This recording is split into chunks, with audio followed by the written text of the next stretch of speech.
Platformers, we're finally getting around to talking about them. What is a platformer though, you ask? Well, it's all about the locomotion. It's all about the movement. It's all about running and jumping over obstacles. That's what a platformer really is. To look at the history of platformers, we gotta bring it all the way back to 1980 with a little arcade game called Space Panic, which featured a lot of the 2D verticality you find in platformers that followed, but it actually didn't have any jumping. The game that followed was 1981's Donkey Kong. And Donkey Kong basically just added jumping. These games became known as climbing games, even though Miyamoto wanted to call them athletic games, and I think we can see why that probably didn't stick. The next major leap forward came from 1982's Pitfall.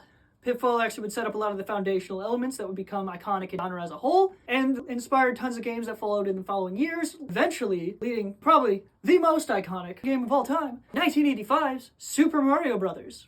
And I don't really need to even say anything about that game because its legacy is still felt to this very day. As technology evolves in gaming, so do the games. And Nintendo followed up on their iconic platformer by pushing it into the 3D realm in 1996 with Super Mario 64. And Super Mario 64 basically set off, for the next 10-15 years or so, a bunch of AAA level platforming games in the 3D space. But lately, there has been a revival in the 2D space of platforming, and I think that should be accredited to probably 2018's Celeste. But what's your favorite platformer? Let us know, and as always, thanks for watching.